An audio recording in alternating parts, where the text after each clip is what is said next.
नमस्कार, मैं डॉक्टर मनीषा शर्मा, सह आचार्य हिंदी, राजकीय कला कन्या महाविद्यालय कोटा विश्वविद्यालय द्वारा निर्धारित पाठ्यक्रम के अनुसार प्रथम वर्ष कला और एमए पूर्वार्ध के विद्यार्थियों के लिए मैं यहाँ पर अपना व्याख्यान प्रस्तुत कर रही हूँ। सर्वप्रथम सत्र 2020 और 21 में प्रथम वर्ष कला में प्रवेशित विद्यार्थियों का मैं हार्दिक अभिनंदन और उन्हें शुभकामनाएं प्रेषित करती हूँ। चूँकि हिंदी साहित्य के 2 प्रश्न पत्र आपके पाठ्यक्रम में हैं। प्रथम प्रश्न पत्र में भक्तिकालीन काव्य और द्वितीय प्रश्न पत्र में कथा साहित्य आपके पाठ्यक्रम में है। प्रथम प्रश्न पत्र की 2 पाठ्य पुस्तकें आपको पढ़नी होगी। पहली पाठ्य पुस्तक का नाम, जैसा मैंने बोला, भक्तिकालीन काव्य है और दूसरी पाठ्य पुस्तक सुदामा चरित स्वामी नरोत्तम दास द्वारा रचित पुस्तक है। प्रथम प्रश्न पत्र का अध्ययन प्रारंभ करने से पूर्व जुलाई माह के पाठ्यक्रमानुसार, जो कि आयुक्तालय द्वारा निर्धारित है, मैं यहाँ पर आपके पाठ्यक्रम के लिए निर्धारित आदिकाल और भक्तिकाल के विषय में जानकारी देना चाहूंगी। सर्वप्रथम आदिकाल को जानने के लिए सभी हिंदी साहित्य के विद्यार्थियों को हिंदी साहित्य के इतिहास की जानकारी होना आवश्यक है। किसी भी साहित्य के अध्ययन के लिए उसके इतिहास का अध्ययन आवश्यक होता है। इतिहास शब्द का अर्थ इति धन हास शब्द से बना है, अर्थात ऐसा ही हुआ। अतीत में घटित घटनाओं का क्रमबद्ध अध्ययन इतिहास कहलाता है। और जहाँ तक हिंदी साहित्य के इतिहास का प्रश्न है, आदि से अंत तक, अर्थात आदिकाल से लेकर अब तक जिन कवियों और लेखकों ने हिंदी साहित्य का सृजन किया, उनका क्रमबद्ध विवरण प्रस्तुत हिंदी साहित्य के इतिहास में किया गया है।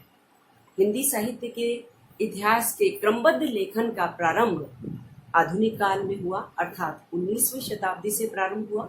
लेकिन इससे पूर्व भी अनेक लेखकों ने और कवियों ने साहित्य का सृजन किया। जैसा कि आप सभी जानते हैं कि साहित्य समाज के लिए मंगलकारी सृजन का एक प्रयत्न है।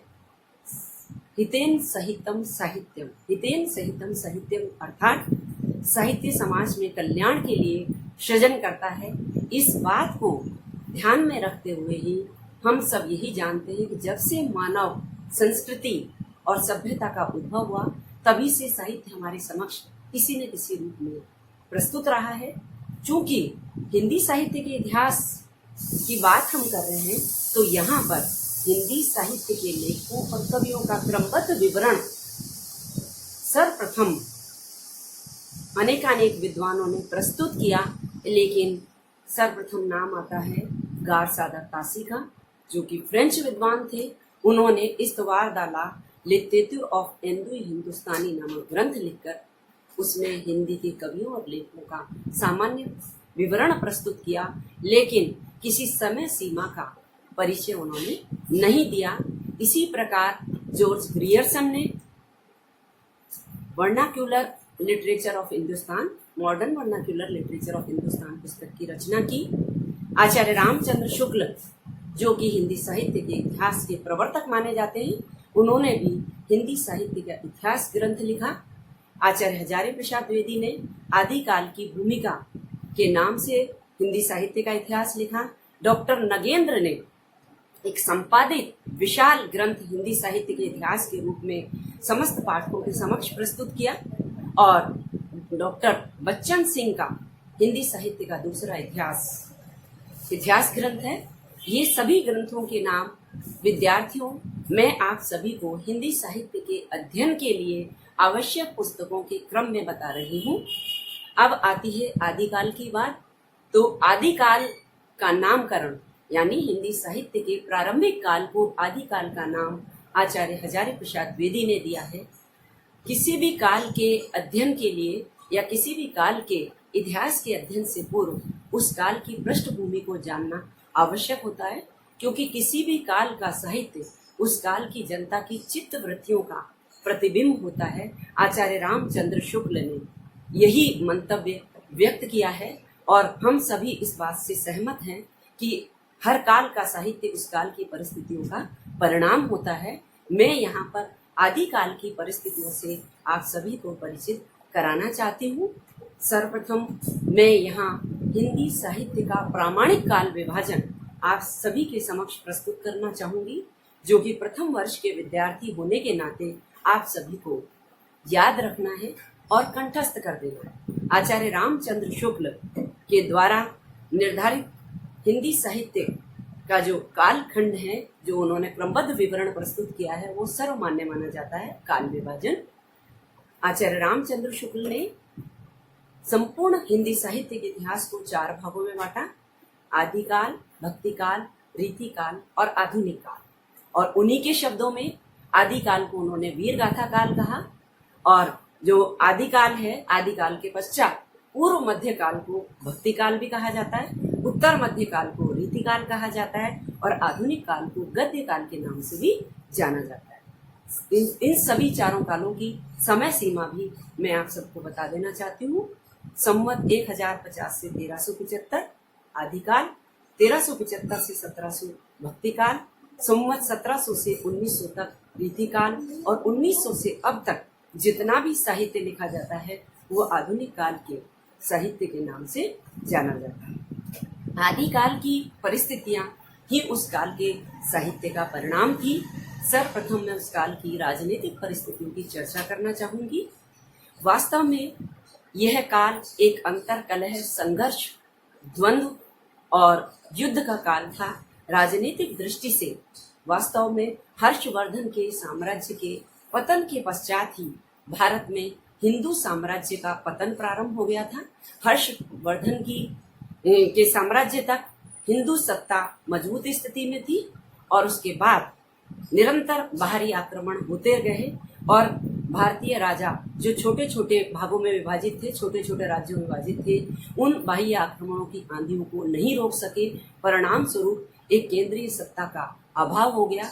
संपूर्ण देश छोटे छोटे राज्यों में विभक्त हो गया और ये राजा आपस में युद्धरत रहते थे अथवा श्रृंगार और भोग विलास में डूबे रहते थे, जिसका परिणाम उस काल के सामाजिक स्थिति पर पड़ा और निरंतर राजनीतिक सत्ता का क्षरण होने के परिणाम स्वरूप यहाँ हिंदू साम्राज्य का पतन और इस्लामी साम्राज्य, जो एक विशाल साम्राज्य था, उसकी नींव स्थापित हो गई और चारों तरफ अत्याचार और शोषण का बोलबाला हो गया। निश्चित रूप से राजनीतिक परिस्थितियों का प्रभाव सामाजिक परिस्थितियों पर भी पड़ा। सामाजिक परिस्थितियों में समाज की स्थिति बहुत दयनीय हो गई। चारों तरफ निरंतर युद्ध, अत्याचार और शोषण के कारण सामान्य जनता निराशा और अंधकार के गर्त में डूबी जा रही थी। उनकी आर्थिक स्थिति बहुत दयनीय थी और निरंतर युद्ध के कारण, निराशा के कारण समाज में अनेक अंधविश्वास का प्रचलन हो गया। अज्ञान का अंधकार गहराता चला गया। उसका कारण हुआ कि हमारी उदात्त संस्कृति, भारतीय संस्कृति की वसुधैव कुटुंबकम की जो संस्कृति थी, उस संस्कृति की समाज व्यवस्था में विषमताएं, जटिलताएं और संकीर्णताएं आ गई और जिसका परिणाम रहा कि जातीय बंधन कठोर से कठोर होते गए। समाज में छुआछूत, जाति पाति और परस्पर वैमनस्य बढ़ता गया। परस्पर उदारता और प्रेम के व्यवहार का अभाव होने लगा। जहाँ तक धार्मिक स्थिति का प्रयास है या धार्मिक स्थितियां थी, उस काल की धार्मिक परिस्थितियां इन राजनीतिक और सामाजिक परिस्थितियों का परिणाम रही। समाज में आदिकाल से जो वैदिक संस्कृति चल रही थी, उसका विकृत रूप हमें यहाँ दिखाई देता है। जैन धर्म और बौद्ध धर्म भी विकृति के मार्ग पर आ गए थे। जैन धर्म में जहाँ श्वेतांबर और दिगंबर संप्रदाय थे, वहीं बौद्ध धर्म में हीनयान और महायान के बाद वज्रयान, सहजयान, सुरा, सुंदरी और अनेक व्यभिचार का समावेश हो गया था, जिसका परिणाम यह हुआ कि धर्म का जो विशुद्ध और उदात्त स्वरूप था हमारे समाज से गायब होने लगा। शैव, शाक्त जो धर्म थे, स्मार्त संप्रदाय था हिंदू धर्म का, उन सभी में भी विकृतियां आ गई थी। शैव संप्रदाय में कापालिकों की प्रधानता हो गई, तो शाक्तों में सुरा सुंदरी का और भोग का प्रभाव बढ़ता जा रहा था। वैष्णव संप्रदाय में भी अनेकानेक बलि प्रथा, बेमेल, अनेकानेक बेमेल अंधविश्वासों का प्रचलन बढ़ता जा रहा था। बलि प्रथा बढ़ती जा रही थी, यज्ञ तर्पण के नाम पर नर बलियां दिए जा रही थी। समाज में एक प्रकार से धार्मिक जो वातावरण था वो विदूषित हो गया था। अंधविश्वास, रूढ़ियों का बोलबाला होता चला गया, जिसका परिणाम कालांतर में हम आदिकालीन साहित्य में दिखाई दे सकते हैं या देख सकते हैं। जहाँ तक सांस्कृतिक परिस्थिति का प्रश्न है, सामाजिक स्थिति, राजनीतिक स्थिति और धार्मिक स्थिति किसी भी देश की संस्कृति के निर्माण में या सांस्कृतिक व्यवस्था के निर्माण में इनकी महत्वपूर्ण भूमिका होती है। परिणाम स्वरूप हिंदू संस्कृति और मुस्लिम संस्कृति के संक्रमण का ये काल था।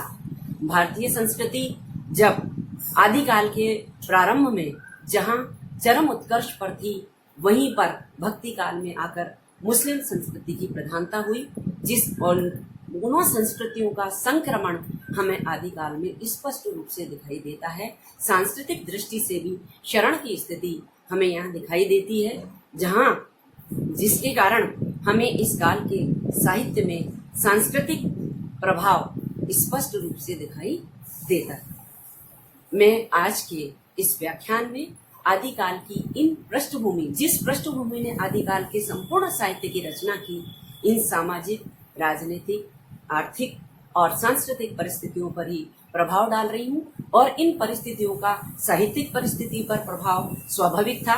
जहाँ संस्कृत साहित्य अपने परंपरागत रूप से विकसित होता जा रहा था, दर्शन, ज्योतिष, स्मार्त की स्मृतियां और टीका लिखाई जा रही थी, वहीं एक मन स्थिति में स्थिरता न होने के कारण आदिकाल का साहित्य हमें विविध प्रवृत्तियों का से युक्त दिखाई देता है।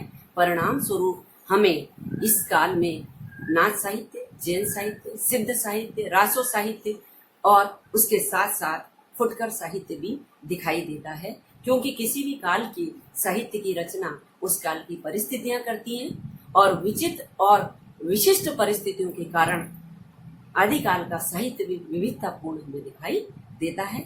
आज का व्याख्यान मैं इसी सामान्य परिस्थिति और पृष्ठभूमि का परिचय देते हुए समाप्त करती हूँ। इसके बाद आगे हम आदिकाल के साहित्य के बारे में, आदिकाल की प्रमुख ग्रंथों के बारे में, प्रमुख कवियों के बारे में और आगे इस काल की प्रमुख प्रवृत्तियों के बारे में, उसके पश्चात आदिकाल का हिंदी साहित्य को क्या योगदान रहा, इतना पढ़ने के पश्चात ही आदिकाल हमारा संपूर्ण होगा। धन्यवाद।